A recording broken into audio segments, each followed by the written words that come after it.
우리 역사에 제가 대입을 해보겠습니다. 왜 저걸 역사로 가져오냐면 우리가 오늘 풀어야 되는 게 배달국과 구리국의 이야기잖아요. 관계잖아요. 어떻게 치우천왕이 두 개 나라의 임금이 될 수 있냐. 그것을 이제 설명드리기 위해서 제가 나라로 가져왔습니다. 자, 우리나라에는 석유환국이라는 표현이 있습니다. 삼국유사에. 석유환국. 아, 환국이 있다. 그래서 환국을 우리가 존중을 하고, 그 다음에 이제 저런 나라들이 있습니다. 배달국, 고리국, 구리국, 그 다음에 조선이 있으면 삼조선, 한이 있으면 삼한. 이런 나라들이 뭔가 막 난무하는 것 같잖아요. 그래서 지금까지는 그런 나라들을 시대별로 쭉 연결지어서 이렇게 나열을 해볼 수밖에 없었어요, 지금까지는. 그런데 제가 세세 관점, 세세 세계관을 가지고 우리 역사의 이름들을 다시 재구성을 해봤더니 앞에서 설명해드린 그런 관점, 세계의 관점, 그 관점에 정확하게 일치한다는 걸 알 수 있어요. 한번 보겠습니다. 저 환이라는 나라는 저 글자가 이정표 환자입니다. 이정표. 우리는 지금 길거리 가다가 이제 이정표를 보지만 고대에는 이정표가 뭐였냐면 해가 이정표였어요. 해가. 그런데 해가 어디에 있느냐? 요거에 따라서 하루 일과 그 다음에 해가 떠 있는 방향을 보고 내가 가야 될 곳 이런 것들을 정했어요. 이 하늘에 해가 이정표예요. 그러니까 저 환자는 이게 나라는 나라인데 어떤 나라냐? 해와 같은 나라다. 이런 뜻이에요. 저 한자가. 근데 해는 우리 한민족의 이 가치관을 잘 우리가 탐구해 보면은 해는 이 지구상에, 이 세상에 유일한 존재의 상징이에요. 그래서 우리 선조들은 저 해를 가지고 하늘을 나타내는 상징으로 썼어요. 하늘은 뭔가 너무 막 방대하고 도저히 우리가 다 알 수가 없잖아요. 그래서 그것을 상징으로 나타내는데 하늘을 상징하는 이 세상에 존재하는 대상의 유일한 것, 그것의 가장 상징적인 것이 해다. 그래서 고대에 보면은, 한자에서 보면은 해는 해를 나타내지만 하늘을 상징해요. 그래서 저는 저 환국이라는 나라를 하늘나라다. 이렇게 이제 보고 있습니다. 전체를 하나로 볼 때의 나라. 그 다음에 이제 배달국이 있습니다. 자, 환국이 있고 배달국이 있으니까 시대로 보면은 7대 한인께서 3301년 다스린 한국. 그 다음에 이어서 배달국. 1615년 18대 한웅이 다스린 배달국. 우리가 이렇게 보잖아요. 근데 제가 볼 때 저 배달국은 별도의 배달국이라는 나라가 있는 게 아니고 우리가 아까 탑을 볼 때에 탑신부와 기단부로 나누어 봤죠. 그러니까 세상을 이 둘로 나누어 볼 때, 하늘나라, 이게 기단부에 속한 나라는 하늘에 속한 거기 때문에 우리가 다 알 수가 없어요. 그래서 숨겨져 있어요. 그러면은 그거에 상대되는 이 드러난 나라가 있지 않겠어요? 자, 이건 세상을 보는 관점이니까 아까 탑을 보고 생각하시면 제일 좋아요. 이 기단부는 사실은 우리 의식 속에만 존재합니다. 기단부는. 그리고 탑 하면은 1층, 2층, 3층만 우리는 인식을 해요. 이 탑신부만. 근데 이 탑신부가 존재할 때는 기단부가 반드시 존재를 해요. 그래서 이 기단부를 역사에 비유한다면 환국, 보이지 않는 나라, 하늘나라. 그 다음에 기단부에 상대되는 탑신부가 있듯이 나라의 역사에도 세상에 드러난 나라가 있습니다. 가시적인, 보이는 나라. 이 나라를 통틀어서 말할 때의 배달국. 저는 배달국을 그렇게 봐야 된다고 생각합니다. 이게 배달국이라는 나라가 또 별도로 서서 거기에 임금들이 있어가지고 나라를 이끌어가는 게 아니고 이 세상의 나라들을 온통 하나로 볼 때의 한국, 그 다음에 그걸 둘로 나누어 볼 때의 세상에 드러난 나라들을 일컫는 호칭이 배달국이다. 저는 배달국을 그렇게 봐야 된다고 생각합니다. 그래서 저기다 그렇게 표시를 했습니다. 환국, 원래 하나로 볼 때 환국인데 둘로 볼 때 배달국이다. 저 배달국의 의미는 보이는 나라, 가시적인 이런 의미로 배달국을 제가 이렇게 보고 있습니다. 그렇다고 하면 저건 이제 둘로 볼 때잖아요. 배달국은 둘로 볼 때. 근데 세상에 셋으로 보는 관점이 또 있다고 그랬잖아요. 그래서 저 나라를 또 셋으로 봅니다.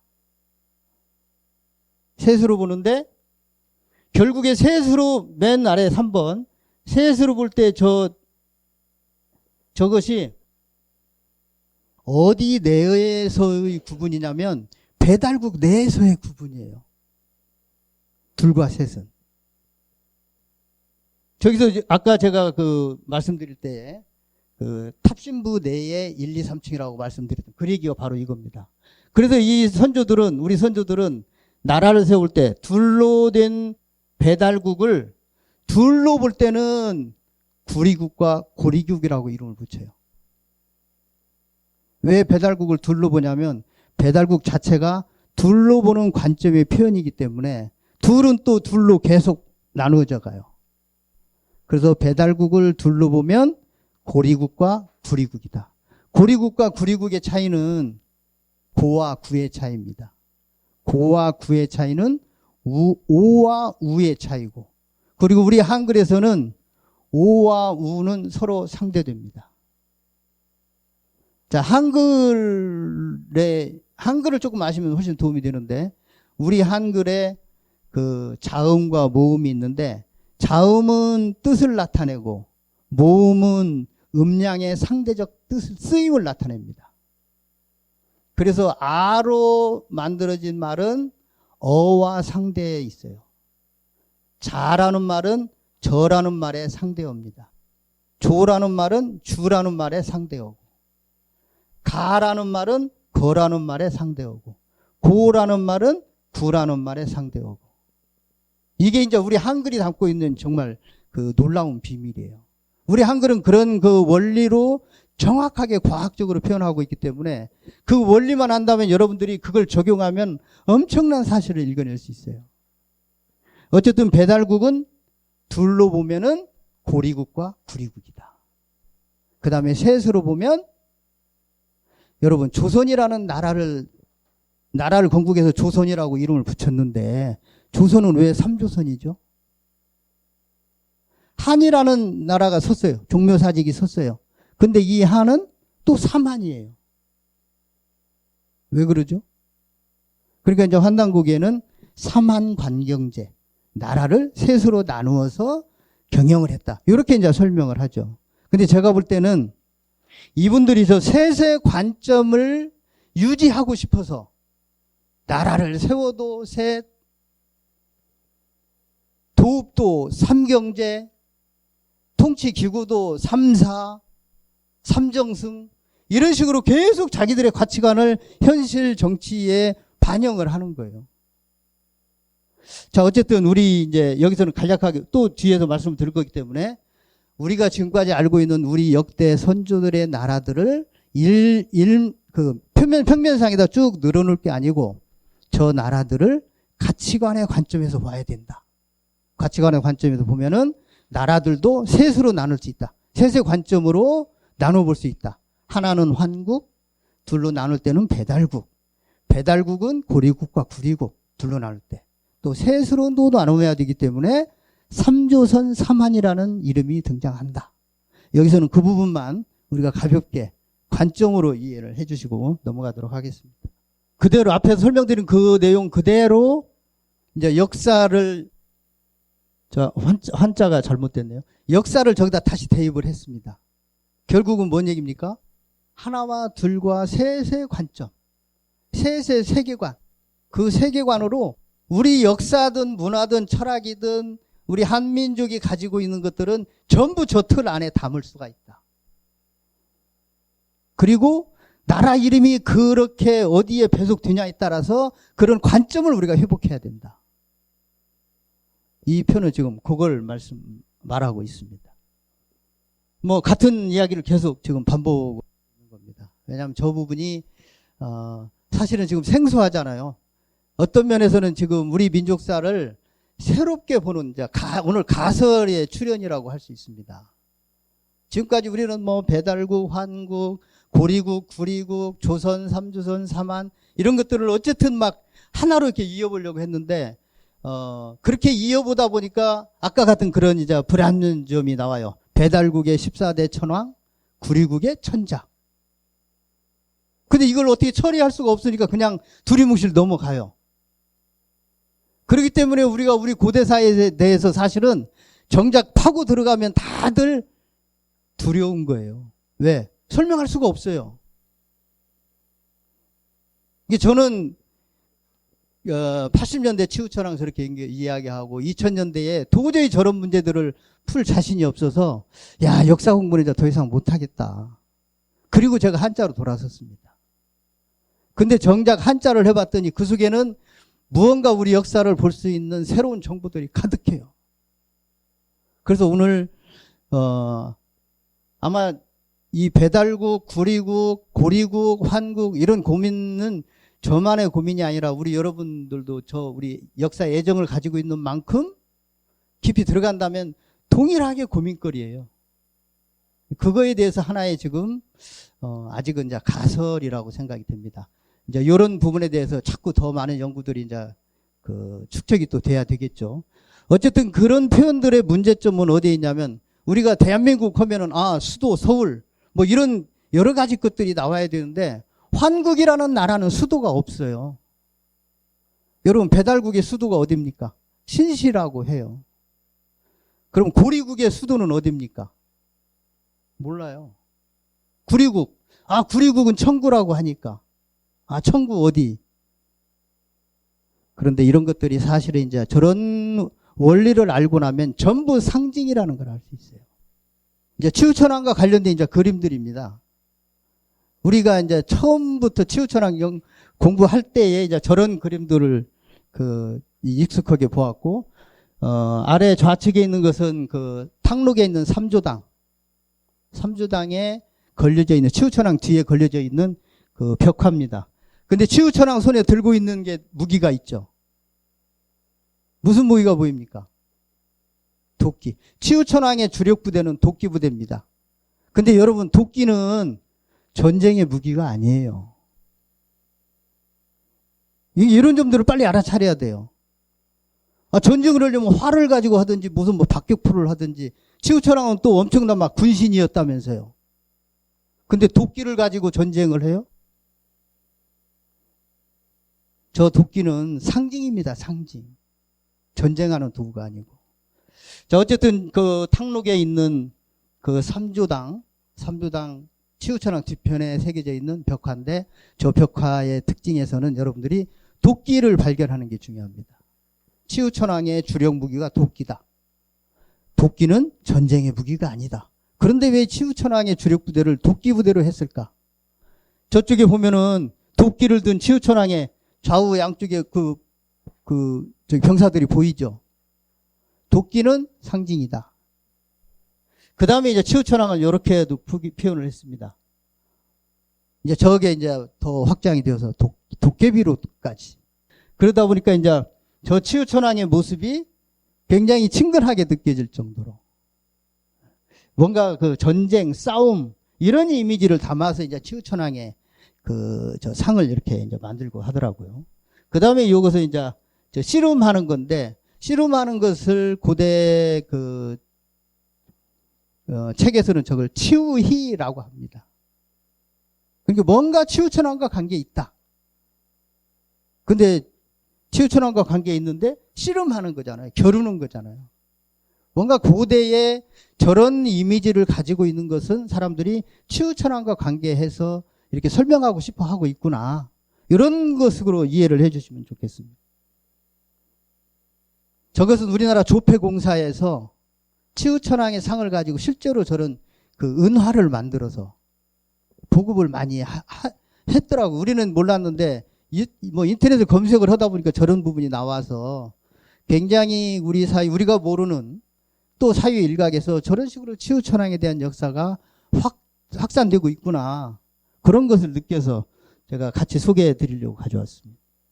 자, 이것은 이제 치우천왕에 관련 기록들입니다. 여러분들이 이미 익히 보셨고, 인터넷이나 또는 유튜브에서 검색만 하시면 언제든지 보실 수 있는 그런 자료들. 자, 이제 우리가 치우천왕의 배달국과 구륙을 하면서 이제 같이 이제 검토를 할 내용들입니다. 치우천왕은 배달국의 제14대 한웅이다. 아까 문제 제기한 그런 표현입니다. 구리국의 천자다. 그 다음에 이제 탕록전쟁의 발발 원인으로 중국 사람들은 뭐라고 표현을 하냐면, 모든 제후들이 황제에게 굴복을 했는데, 치우가 포악해서 저항을 했기 때문에 황제가 가서 응징을 했다. 라는 식으로 기록을 해요. 그런데 우리 한남국에는 정말 놀라운 기록이 있습니다. 치우천왕께서 탕록에서 황제와 싸우는데 그 싸우는 전쟁의 원인. 여러분, 전쟁이라는 건 명분이 제일 중요하잖아요.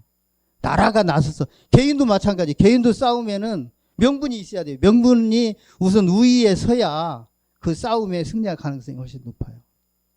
그런데 국가 간의 전쟁에서 싸움의 명분을 한당국에는 저렇게 썼습니다.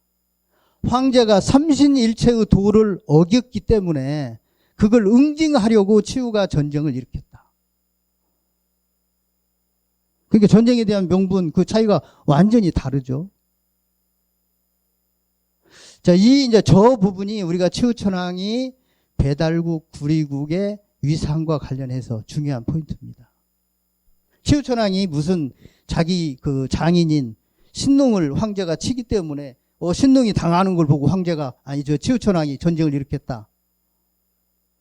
물론 우리가 인간 관계에서도 그런 일이 있을 수 있죠. 네가 감히 내 친구를 때려? 그래서 내가 나서는 수도 있겠죠. 그렇지만 전쟁의 명분으로는 좀 우습지 않아요? 장인이 당해서 그걸 응징하려고 군대를 일으켰다. 그런데 한당국에는 정말로 그 당시에 우리 한민족이 어떤 철학을 가지고 어떤 세계관을 가지고 있는지를 말해주는 전쟁의 원인을 저렇게 적었습니다. 치우천왕은 삼신일체의 도의 수호자다. 제가 볼 때 구리국의 정체성은 저기에 있어요. 정의를 지키는, 진리를 지키는 그런 수호자가 바로 치우천왕이에요. 자, 탕록전쟁에서 이겼다 그래서 이제 우리는 군신이다. 근데 실제로 진화인들은 졌다고 하면서도 치우천왕을 군신으로 떠받들어요. 군신이 뭡니까? 전쟁의 신. 자, 일반적으로 전쟁의 신 하면은 정말로 존중을 받을 만하죠. 그런데 우리 한민족의 고유한 철학, 전쟁을 일으킨 명분, 삼신일체의 도, 저런 측면에서 보면은 싸움 잘한다는 게 자랑입니까? 여러분 어떤가요? 싸움 잘한다는 게 정말 내세울 만한 일인가요? 힘이 난무하는 정글에서는 내세울 만해요. 근데 우리 선조들이 살았던 때는 삼신일체의 도를 알고 도를 실천하려고 하는 사람들의 세상이에요. 그 세상에서 싸움 잘하는 게 무슨 자랑거리예요. 자, 제가 이렇게 말씀을 드린 게 뭐냐면 관점에 관한 이야기예요. 관점. 치우천왕을 어느 관점에서 볼 거냐. 정글이라고 하는 관점에서 보면은 전쟁에서 싸움하는 대로 이겼어. 야, 군신이야. 그럴만 하죠. 근데 치우천왕이 살았던 그 시대, 우리 선조들이 살았던 그 시대에 저런 것들을 보는 관점은 그게 아니고 삼신일체의 도가 기준이라니까요. 그런데 싸움만 잘하면은 대장이에요? 아니에요. 자, 이게 이제 관점의 문제라는 거예요. 치우천왕이 탕록 전쟁에서 이겼다. 이것은 단순히 지금 이제 역사에 보면 단순히 막 싸움을 잘했다는 식으로만 이제 포장이 되고 있어요. 그런데 그게 아니고 치우천왕의 전쟁의 명분이 삼신일체의 도를 지키려고 하는, 말하자면 우리 선조들의 대대로 내려오는 가치관을 지키려고 하는, 그걸 존중하고 그걸 지키려고 하는 그런 전쟁에서 이겼기 때문에 존중을 받는 거죠.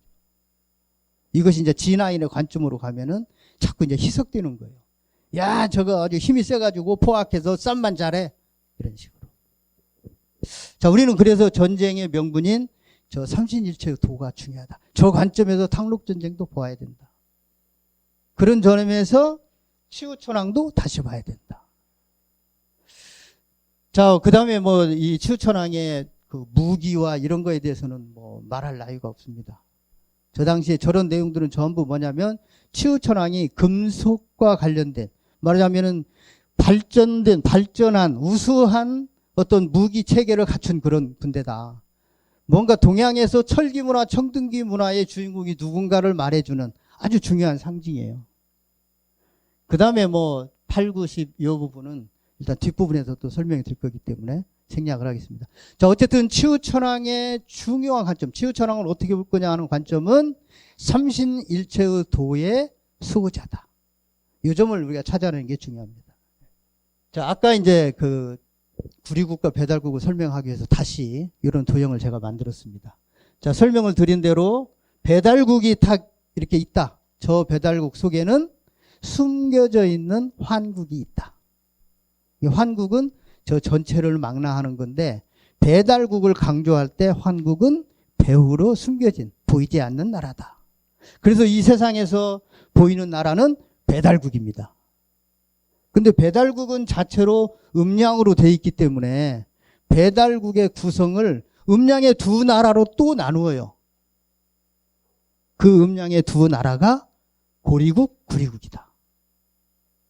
자, 고리국, 구리국이 있는데 여러분 고리국이라는 말 잘 못 들어보셨죠?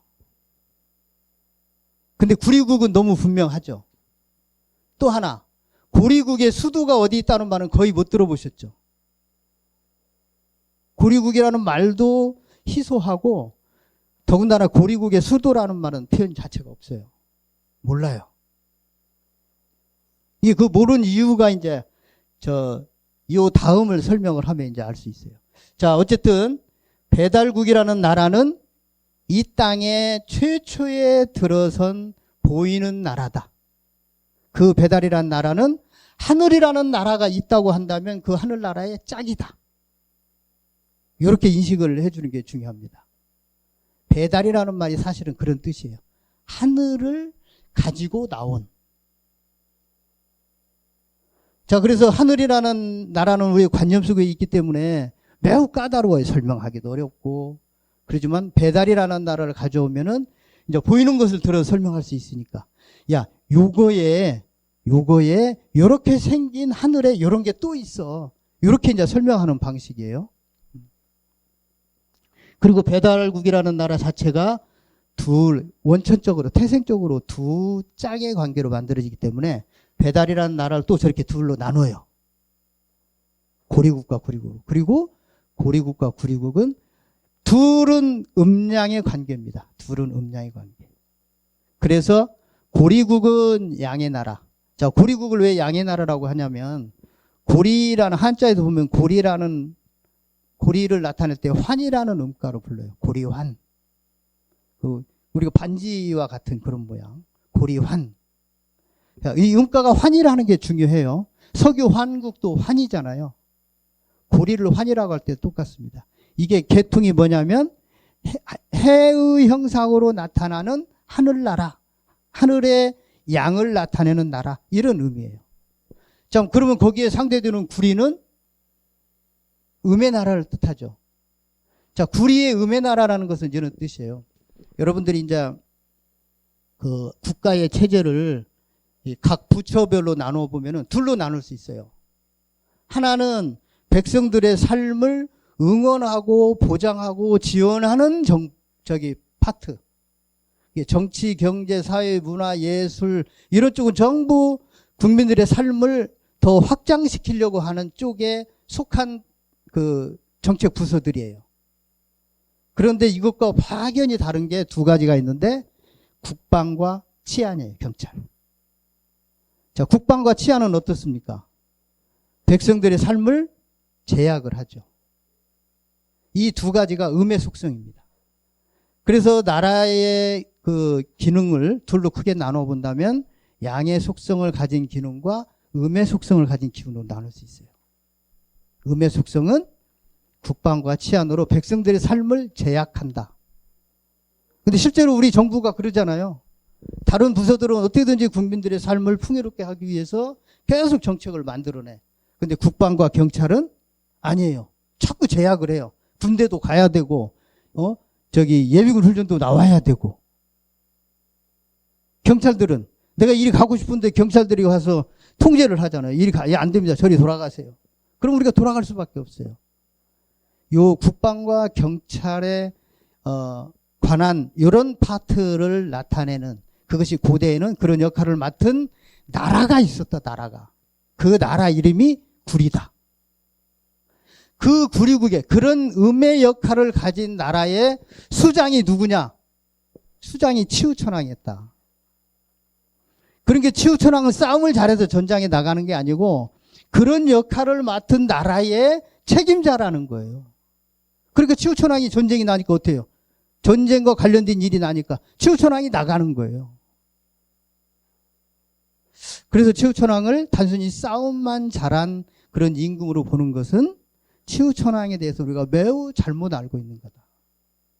치우천왕의 나라 자체가 그런 역할을 맡은 나라다. 만약에 음력으로 나눈다면 음의 나라다. 음의 속성을 가진 나라다. 자, 구리국의 정체가 이겁니다. 두끼를 할 때 또 설명 드릴 텐데요. 어쨌든 구리국은 음의 속성을 가진 나라. 그리고 그때 구리국과 짝을 이루어서 양의 속성, 양의 기능을 수행하는 나라 이름이 고리국이다. 그러면 고리국이 어딘가 또 수도가 있어야 될 거 아니에요. 근데 없어요. 우리가 그 다음을 봐야 됩니다. 저게 신시를 원래 불이라고 해야 됩니다. 불이라는 말은 뿌리라는 뜻입니다. 아니요, 뿌리. 예. 그러니까 어딘가에 나의 조상은 나의 뿌리 이러잖아요. 그 뿌리를 뜻합니다. 예. 그러니까 저걸 이제 우리가 신시라고 지금 불렀어요. 배달국의 도시, 도읍, 신시. 그렇게 했는데 이 한자의 뿌리로 가보니까 저건 시라기보다는 불로 읽어야 맞습니다. 불, 신불. 저때 뿌리라는 뜻입니다. 예. 예. 그러니까 뭔가 저 나라도 신시라고 할 때에 신이 들어가 있다, 도시에 신이 들어가 있다는 게 뭔가 의미심장하잖아요. 저 때의 신시는 실제 하는 지역이 아니라 우리 관념 속에 존재하는, 우리 머릿속에 존재하는 그런 곳이라고 보면 됩니다. 그러니까 배달이라는 나라는 손에 잡히는 실제 하는 나라가 아니에요. 배달이라는 나라는 고리국과 구리국으로 나눠져 있어요. 그러니까 나라는 두 나라인데 이 두 나라를 합쳐서 부를 때 배달국이라고 불러요. 자, 저 이제 글자를 이해할 때 우리가 환국할 때 지금 이제 제가 세계관을 말씀을 드리고 있는데 그 도움이 되는 게 이제 저 글자입니다. 고리 환자. 천부경에도 저 환자가 나오죠? 성환 50할 때. 환자. 자, 저 환은 뭐냐면 우리는 생각할 때 그냥 하나의 둥근 고리라고 생각을 하는데 저 글자를 만든 분들은 환이라고 하는 것은 하나가 아니라 두 개다. 그게 이제 아까 우리가 그 역사에 이걸 대입을 한다면 배달국이라고 할 때 배달이라는 나라는 그냥 나라 이름으로서 배달만 있는 게 아니고 이미 한국이라고 하는 것을 전제하고 그것의 짝으로 배달국이다. 이런 개념이에요.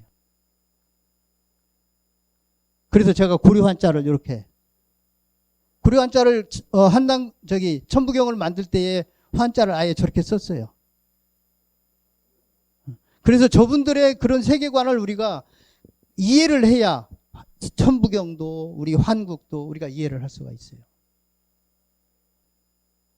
자, 아까 설명드린 것을 다시 이제 풀어서 이렇게 지금 보여드리는 겁니다.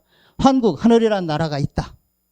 그런데 그 환은 하나가 아니고 이렇게 둘로 돼 있다.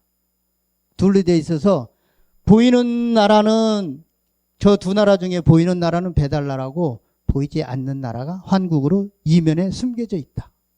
이게 저분들은 의식 속에 이 세상의 것을 말할 때 반드시 하늘을 전제하고 말한다. 이게 우리 한민족 철학, 사고 방식의 특징입니다. 지금 우리가 쓰는 말들, 일상어들은 전부 저 토대 위에서 만들어져요. 그래서 자꾸 우리가 하늘을 회복해야 돼요, 하늘. 어떤 말을 들을 때도 그 말이 하늘과의 관계에서 어떻게 표현하고 있는가. 어떤 대상이 있다면 이 대상이 하늘과 어떤 관계에 있는가를 염두에 두고 그 대상을 표현을 해요. 이게 한국적 사고방식의 특징이에요. 근데 지금 우리가 그걸 다 잊어버린 거죠. 잊어버리다 보니까 저런 것들을 바르게 볼 수 있는 뭔가 그 연결고리가 끊어졌어요. 자, 저렇게 배달국이라고 하면은 그 이면에 한국이 담겨져 있다. 그래서 배달이라고 하는 나라는 땅의 나라이면서 동시에 하늘나라다. 이렇게 이제 말할 수 있고, 배달이라는 나라는 땅의 나라인데 음양의 짝이 배달의 특성이기 때문에 나라를 세우면서도 둘로 나눈다. 둘로. 그래서 하나는 양의 속성을 가진 나라, 하나는 음의 속성을 가진 나라. 그 음의 속성을 가진 나라가 구리국이다.